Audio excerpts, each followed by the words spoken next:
So this is a way of going in Sirsasana that is only suitable for very experienced practitioners.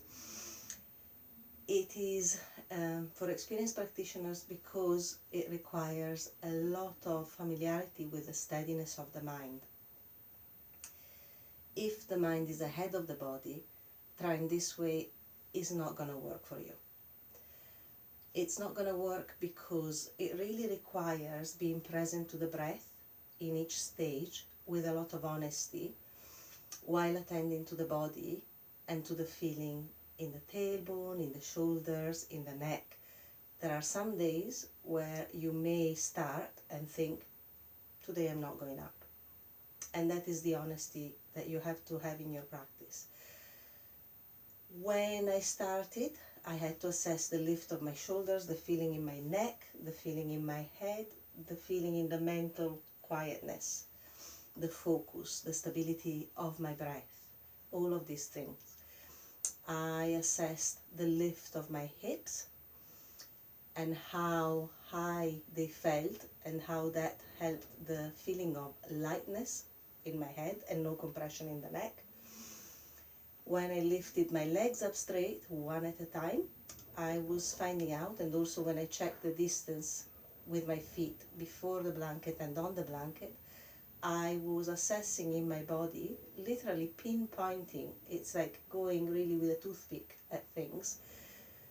I was checking if my body today was able to lift the leg up straight and from what distance without losing the tailbone and again loading my neck or making me fall.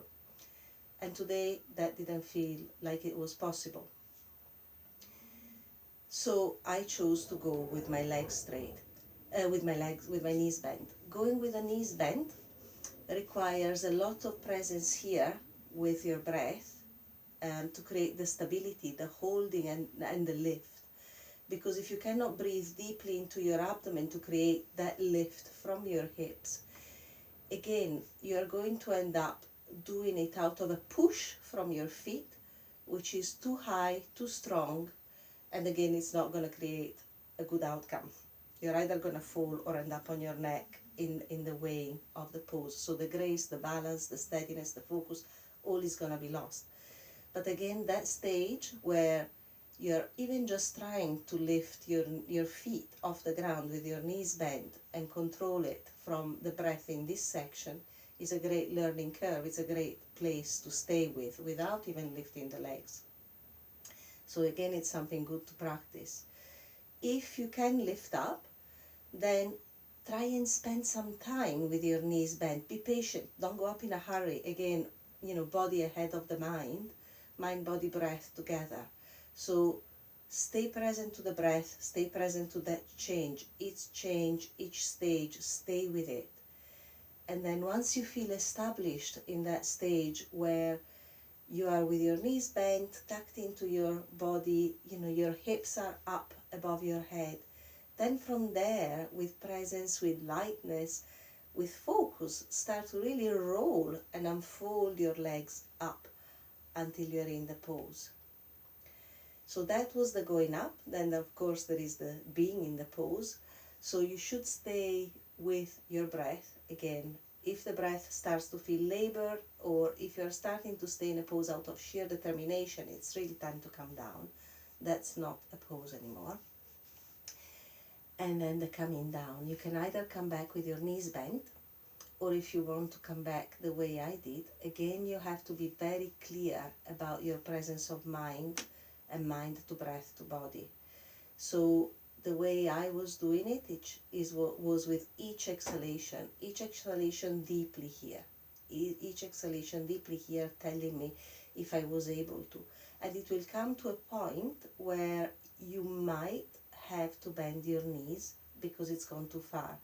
I had a serious back injury that lasted for 2 years, recently, a few years back, 2015, 2016, and that I've recovered from. And there was no way I could do what I have done today in that time. And in fact, it was a complete relearning curve. So bend your knees if you feel at any point that you're loading your neck, your shoulders are starting to crunch, and you're doing it out of sheer determination. Please don't. Okay, so Sirsasana with a lift with the help of the blanket, three-pleated. The hands go underneath with the blanket fitting, the corners of the blanket fit into the palm of the head. Remember to keep your wrist vertical and don't clench your fingers, hold them. You know, there's grace in the poses. The balance should be really felt here, here, with clarity, but not with that kind of level of distress. Okay? Little clip for today.